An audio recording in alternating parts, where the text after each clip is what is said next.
At exactly 2:17 a.m., my phone buzzed, and that's when I realized someone had been watching me. Let me ask you something.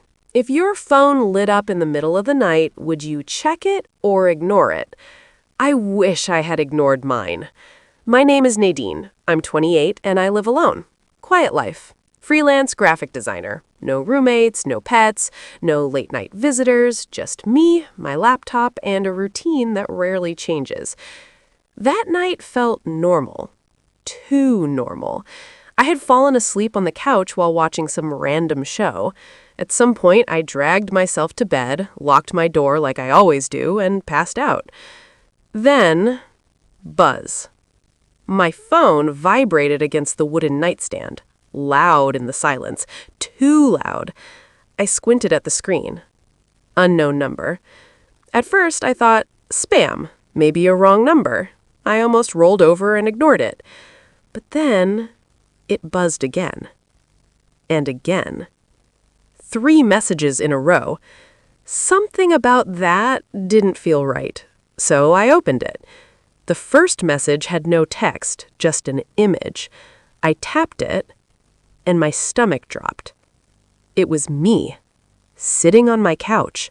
Same clothes I had been wearing earlier that night, same messy hair, same half-empty mug of tea on the table beside me. I frowned, confused. Okay, maybe an old photo? Something I forgot about? But then I opened the second image. This time, I was standing in the kitchen, reaching for the kettle. Same night, same lighting, same moment. My chest tightened.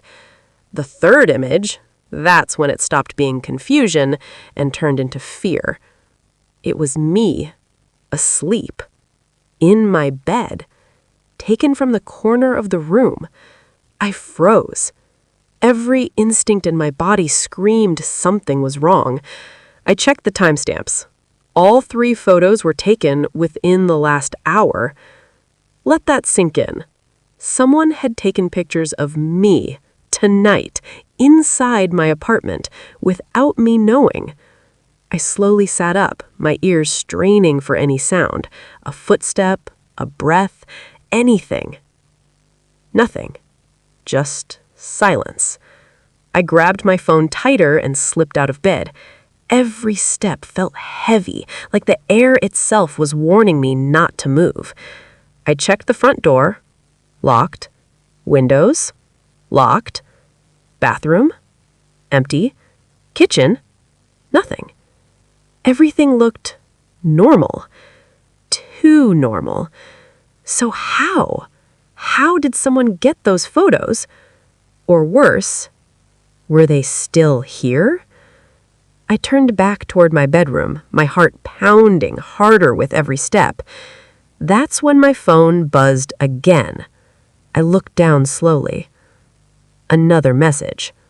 This one finally had text.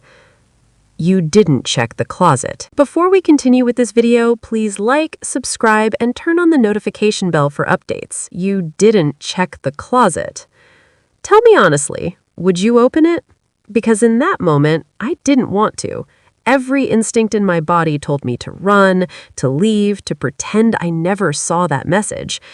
But I couldn't, because if someone was inside my apartment, hiding, I needed to know. My hand tightened around my phone as I slowly turned toward the bedroom closet. Step by step. Slow, careful, silent. My breathing felt too loud. My heartbeat even louder. I reached for the handle, paused, then pulled it open. Nothing. Just clothes, shoes, a few storage boxes stacked at the bottom. I stood there for a second, staring, waiting for something to move, for something to jump out. But nothing did. I exhaled, shaky, unsure. Maybe this was some kind of sick joke. Maybe the photos were edited somehow. Maybe someone was messing with me from outside. Yeah, that had to be it, right? I stepped closer, trying to calm myself down. That's when I noticed something. A shirt, one I had worn earlier, was slightly out of place, not hanging the way I left it. and one of the boxes at the bottom was open. I frowned. I hadn't opened that box since moving in. A cold feeling crept up my spine. I backed away slowly and grabbed my phone, immediately calling the only person I trusted at that hour, Clara. She picked up after 2 rings, groggy but alert when she heard my voice. "Nadine? What's wrong?" I tried to explain. The messages, the photos, the closet. There was a pause. Then she sighed softly. Okay, listen, it's probably a prank, or someone hacked your phone, maybe even your cloud. You know how people are these days. I wanted to believe her, I really did. But then I said something that made her go quiet. "Clara, one of the photos was taken from inside my bedroom, from the corner. There's no way someone took that from outside." Silence. Then she said it. "What about Ethan?" My stomach dropped. My ex. We broke up 3 months ago. It wasn't clean. He didn't take it well. But this? "No," I said quickly. "He doesn't have a key, and I changed the locks." "Are you sure?" she asked. That question lingered longer than I wanted it to. I glanced around my room again. Suddenly, everything felt off, like I was seeing my own space through someone else's eyes. That's when my phone buzzed again. I froze. Another message. Another photo. My hands trembled as I opened it. It was me, standing right there, in front of the closet, taken seconds ago. From behind me. A chill shot through my entire body. Then the next message came in. Just 2 words. "Turn around, turn around." No, I wasn't doing that. Let me ask you, what would you do? Follow the instruction or trust your fear? Because in that moment, fear took over. I didn't turn around. I ran. Out of the bedroom, out of the apartment, barefoot, heart slamming against my ribs so hard it felt like it might break through my chest. I didn't even grab my keys. I just ran. The hallway lights felt too dim, too long, stretching endlessly as I sprinted toward the stairs. My phone was still in my hand, still buzzing, but I couldn't look at it. Not yet. I dialed emergency services with shaking fingers. "Someone is in my apartment," I whispered, my voice barely holding together. Within minutes, though it felt like hours, the police arrived. 2 officers, calm, controlled, the complete opposite of how I felt. They entered my apartment first, telling me to stay back. I stood in the hallway, hugging myself, trying to breathe, listening for any sign of movement inside. Nothing. Just silence. After what felt like forever, one of them stepped back out. "There's no one inside." No one. That didn't make sense. "That's impossible," I snapped, my voice breaking. "They were just there. They sent me pictures, live pictures." They exchanged a look, the kind that said they were trying to stay polite, but didn't fully believe me. Still, they searched again, more carefully this time. Closets, bathroom, kitchen, under the bed. Nothing. No signs of forced entry, no broken locks, no open windows. It was like whoever or whatever had been there had vanished. One of the officers turned to me gently. "It could be someone messing with you digitally, hacking maybe. These things happen." But I knew what I saw. Those photos weren't fake. They were real. Then something changed. The second officer, a little more observant, paused beneath the smoke detector in the living room. "Hey, this looks off." I frowned. "What do you mean?" He reached up, twisted it slightly, and pulled it down. And that's when everything shifted. Inside the smoke detector was a tiny camera. Hidden. Active. Watching. My stomach dropped so hard I thought I might collapse. Suddenly, it all made sense. And somehow it made it worse. Because if there was one, there could be more. And there were. They found another in the bedroom, and another in the corner of the living room. All of them connected, all of them transmitting. Someone hadn't just been watching me tonight. They had been watching me for days, maybe weeks. The room felt smaller, suffocating. "Can you trace it?" I asked, my voice barely audible. The officer nodded slowly. "We can try." Minutes later, he looked back at me. His expression had changed. "It's nearby," he said. "How nearby?" I asked. He hesitated, then pointed down the hallway. "Same building." My heart stopped. Same building? That meant they were closer than I ever imagined. The officers moved quickly, heading toward one of the apartment doors. I followed, barely able to breathe. And then I saw it. The name on the door. Mr. Laurent. My neighbor. The quiet one. The one who always avoided eye contact. The one I barely noticed. The officer knocked. Once. Twice. Silence. Then suddenly, from inside the apartment, a phone buzzed. The phone buzzed from inside the apartment. That sound? I can't even explain what it did to me. It wasn't just a noise anymore. It was proof.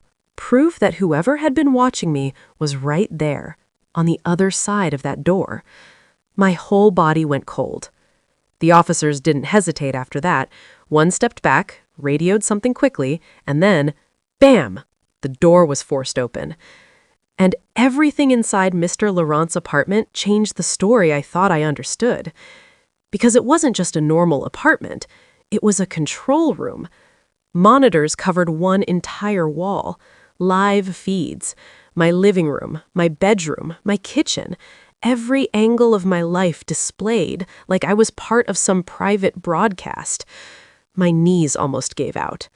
"No, no, no," I whispered. There were folders on a desk beside the monitors, labeled by date, timestamps, notes written in obsessive handwriting. 0712, she made coffee, smiled. 1940, she returned early, mood, anxious. 2303, she cried, did not notice camera movement. I felt sick. This wasn't random. This was planned, intentional. A voice behind me snapped me back. "Ma'am, don't come in further." But I couldn't stop looking. Then I saw him. Mr. Laurent. Not hiding anymore. Sitting in the back of a small storage space behind a curtain wall, like he had been watching everything even now. Calm. Too calm. Like he wasn't surprised we were there. The officers moved in immediately and restrained him. No struggle. No panic. Just silence. That silence scared me more than anything else. As they pulled him out, one of the officers asked sharply, "How long have you been doing this?" He didn't answer at first, just looked at me, straight at me, and smiled slightly. That's when I felt it again, that crawling feeling under my skin, like I was still being watched. Then he finally spoke. Long enough for her to stop noticing. My breath caught. What did that even mean? The officer tightened his grip on him. "You're under arrest for illegal surveillance, stalking, and unauthorized entry." But Laurent kept staring at me, like I was the only thing in the room that mattered. Then he said something that made my stomach drop completely. Softly, almost kindly. "You think I started this alone." The room went silent. The officer turned instantly. "What did you just say?" But Laurent didn't answer. Instead, his eyes shifted, past me, toward the hallway outside. And in that moment, I realized something worse. This wasn't the end. It was only the first door opening. You think I started this alone. Those words kept echoing in my head as everything unfolded afterwards. At first, I thought he was just trying to mess with us, some final psychological trick. But the investigation that followed proved something worse. He wasn't lying. He had help. Police later discovered that Mr. Laurent had been operating a long-term surveillance system across multiple apartments in the building. He didn't act on impulse. He had a method. Months earlier, he had access to building maintenance records through a temporary contractor job. That's how he got duplicate keys made. That's how he entered apartments without forcing doors. And the cameras? They weren't installed all at once. They were placed slowly, one by one, over weeks, during moments when tenants were away, grocery runs, work hours, late-night absences. My apartment wasn't the only target, but I was the most frequently observed. Why? Because I was predictable. That's what he wrote in his notes. Nadine, consistent routine, easy to map. When they told me everything, I couldn't even process it at first. I remember just sitting on the hallway floor outside the apartment, shaking, unable to breathe properly. Not just fear anymore. Something deeper. Violation. Every private moment I thought was mine wasn't. And the worst part, there were times I felt something was off and ignored it. That realization hit harder than anything else. Clara arrived later and just held my hand. I didn't even have words. I couldn't. I just kept saying, he was there. He was actually there. Over and over. Like saying it enough times would make it less real. It didn't. Mr. Laurent was charged with multiple counts of illegal surveillance, stalking, and unlawful entry. But the investigation expanded. Other tenants came forward. 2 more apartments had hidden cameras. The building owner was investigated for negligence after it was revealed that security checks were ignored for months. The entire building was temporarily shut down. As for me, I couldn't go back. Not after knowing what happened inside those walls. I moved out within a week. Clara helped me find a new place. This time, I checked every lock twice, sometimes 3 times. I even installed my own security system, something I never thought I'd need. Therapy started shortly after. Because sleep didn't feel like sleep anymore. Not for a while. Months later, I finally began to feel normal again. Not the same, but stable. My new apartment is smaller, but it feels mine in a way the old one never did. One evening, I sat on my couch, phone on silent, just listening to the quiet. No buzzing, no unknown numbers, no hidden eyes. Just silence. And for the first time since that night, silence didn't feel dangerous. It felt safe. I looked around and realized something simple but powerful. I wasn't being watched anymore. I was finally living again. And I said it out loud, just to myself. Never again. Then I turned off the lights and went to sleep without fear.